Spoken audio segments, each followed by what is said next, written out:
Ayun, nagka-swimming pool doon, no. Yan, umaangat yung ano, patawag dyan,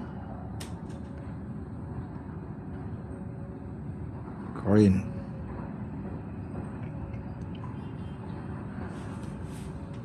Umaangat siya guys, umaangat. Ding ding ding ding ding ding ding ding. Ayan.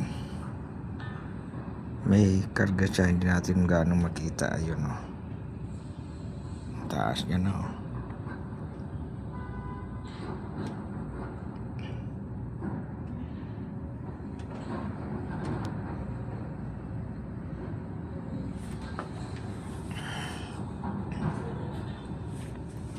Lipat nga tayo ng magandang site.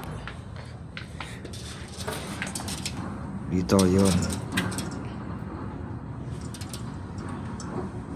Ano ba yung dala-dala niya? Metal?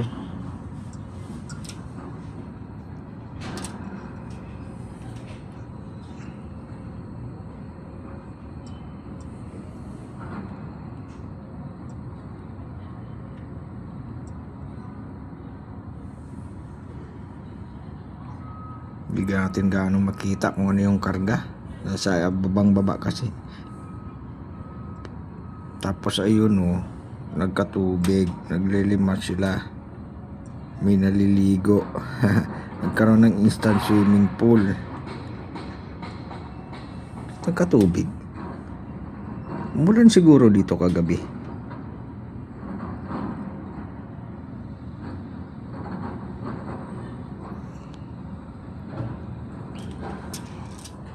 Lipat tayo ng ibang site. Dito tayo, dito tayo. 12th floor tayo guys. Ito pala, mas malinaw yung glass dito, nalinis na.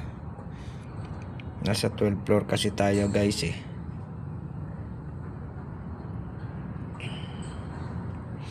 Yun, oh, nakatayo na yung crane. Kanina nakabalagbag yan dyan. Mahaba eh.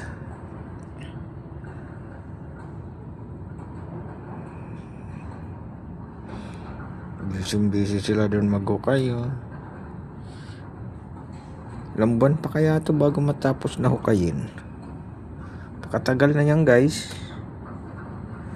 Pero sabi 5 years lang daw kontrata nito, tapos na tong building na to.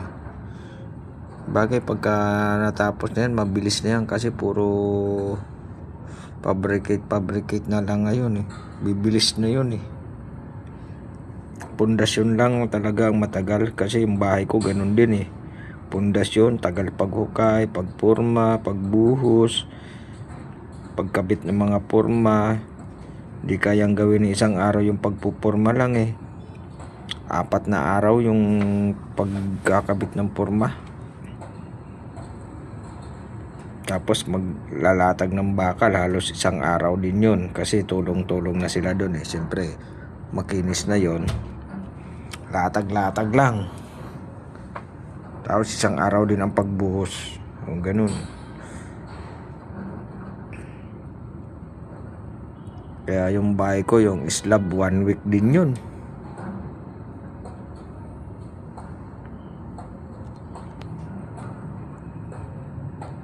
Ito, pag natapos itong hukayin at natapos na yung pundasyon sa baba, ang bilis na nito guys umangat. So antabayanan nyo guys, update ko nito ha pagka umangat ito. Next month mag-update ulit tayo dito. Salamat.